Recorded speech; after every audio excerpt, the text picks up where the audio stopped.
మన మర్రి gold and diamonds లో no GST is back. కేవలం 1% to 11% వరకు మాత్రమే గల VA ఆపై నో జిఎస్టీ. ఈ ఆఫర్ జూన్ 6 నుండి 14 వరకు మాత్రమే. ఖమ్మం అమానుష ఘటన బాధితురాలికి హైదరాబాద్ నిమ్స్ ఆసుపత్రిలో చికిత్స కొనసాగుతోంది.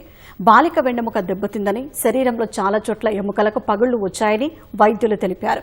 బాధితురాలిని పరామర్శించిన మంత్రి తుమ్మల నాగేశ్వరరావు ప్రభుత్వ ఖర్చులతో మెరుగైన చికిత్స అందిస్తామని తెలిపారు. బాలిక ఆరోగ్య పరిస్థితిని బీఆర్ఎస్ సీనియర్ నేత హరీష్ రావు అడిగి తెలుసుకున్నారు. కాంగ్రెస్ పాలనలో క్రైమ్ రేట్ పెరిగిందని విమర్శించారు. ఖమ్మంలో ఈ నెల 6న కేచకుడి చేతిలో తీవ్రంగా గాయపడిన బాధితురాలికి హైదరాబాద్ నిమ్స్లో చికిత్స కొనసాగుతోంది. 49 గౌస్ అనే మానవ మృగం 12 బాలికపై అత్యాచార యత్నం చేశారు. ప్రతిఘటించి గట్టిగా అరవడంతో 3వ అంతస్తు నుంచి కిందకు తోసేశాడు. ఈ ఘటనలో బాలికకు వెన్నుపూసతో పాటు పక్కటెముకల్లోనూ గాయాలైనట్లు వైద్యులు తెలిపారు. బాలిక స్పృహలోకి వచ్చిన తర్వాత ఆమె స్టేట్మెంట్ రికార్డు చేసిన పోలీసులు గౌస్పై పోక్సో కేసు నమోదు చేశారు. మెరుగైన వైద్యం కోసం బాలికను ఖమ్మం నుంచి హైదరాబాద్ నిమ్స్కు తరలించి చికిత్స అందిస్తున్నారు. బాధిత బాలికను వ్యవసాయ శాఖ మంత్రి తుమ్మల నాగేశ్వరరావు నిమ్స్ ఆసుపత్రిలో పరామర్శించారు. అత్యుత్తమ చికిత్స అందించాలని వైద్యుల్ని ఆదేశించారు. చికిత్స ఖర్చులన్నీ ప్రభుత్వమే భరిస్తుందని తుమ్మల హామీ ఇచ్చారు.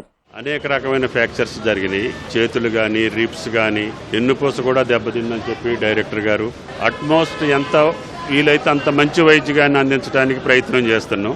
ఉమెన్ వెల్ఫేర్ డిపార్ట్మెంట్ వాళ్ళ పేరెంట్స్కి కూడా కావాల్సినటువంటి సౌకర్యాలతో పాటు డైరెక్టర్ గారు కూడా ఆ కుటుంబానికి ఏం కావాలి ఏంటి, వైద్యం ఎంత పెద్ద మొత్తంలో ఖర్చు అయినా కూడా ఆ పాపను రక్షించడానికి ప్రయత్నం చేస్తున్నాం. కానీ టైం తీసుకుంటుంది. వెన్నుపూస దెబ్బతిన్నది కాబట్టి 2-3 నెలల దాకా కూడా సమయం తీసుకునే అవకాశం ఉంది.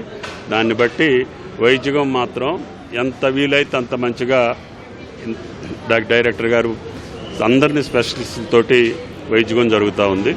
భగవంతుడి దయ వల్ల ఆ పాప కోలుకోవాలని కోరుకుంటున్నాను. బాధితురాలిని బీఆర్ఎస్ సీనియర్ నేత హరీష్ రావు, ఎమ్మెల్యే సునీత లక్ష్మారెడ్డి పరామర్శించారు.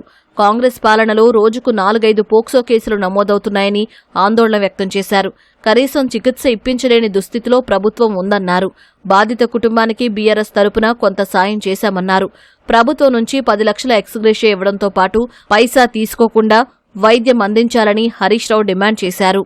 మరి ఆ జిల్లాలో ఒక ఉప ముఖ్యమంత్రి ఉంటాడు, 2 మంత్రులు ఉంటారు.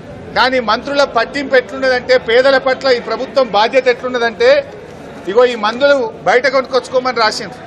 బాలాజీ మెడికల్ స్టోర్ లో మందులు కొనుక్కొస్తే ఇది 3,900 రూపాయల బిల్లు.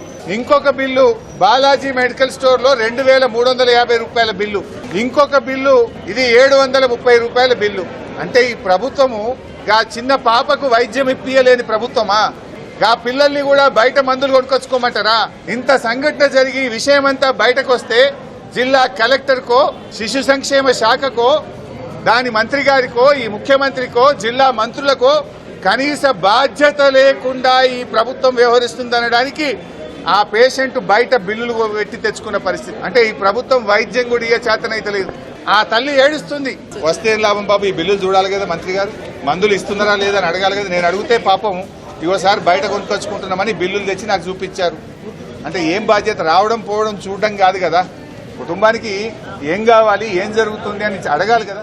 ఫాస్ట్ ట్రాక్ కోర్టు ఏర్పాటు చేసి నిందితుడికి కఠిన శిక్ష పడేలా చూడాలని బీఆర్ఎస్ నేతలు డిమాండ్ చేశారు.